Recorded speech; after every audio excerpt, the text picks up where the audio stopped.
6 jaar lang bouwde Abdullah ons zijn eigen bedrijf aan de beurtvaart in Dokkum. In de nacht van manje op tiestje zeg er dat werk in kwartier verlen gaan. Troch de grote brand is er niet meer van het gebouw oer. Ik voel niks. Ik ga slapen, gewoon normaal. En ben ik wakker door de politie. En kom ik hier gelijk langs. Nou, zoals een droom. Het is verschrikkelijk om te zien natuurlijk. Loos dit helemaal afbaand is en je meestal in tranen natuurlijk. En vooral omdat ik heel veel samenwerk met Abdullah natuurlijk. En ik hier ook wel een prut aan het werk ben te met hem is dat natuurlijk verschrikkelijk.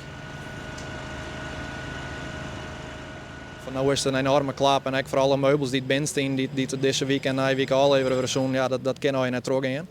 Dus er zit volle meer om vast dan alleen huis natuurlijk. Het is echt de meesten maar wachten op een spul en of ze kan spul op heden net krijgen natuurlijk.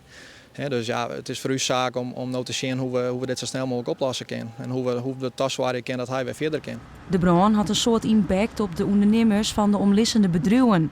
Uiteindelijk moet hij weer ontwerk. Dus hij moet ergens een plakje hebben. Dat is, zet je hem zien, dat wordt hier even niks.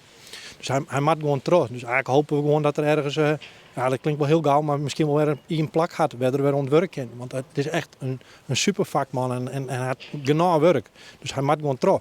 We zullen zien dat we deze weken iets regelen kunnen zodat hij toch weer een plak had. Of dat hij bij mij aan de slag gaat of dat we het combineren kunnen met een oorbedrijf.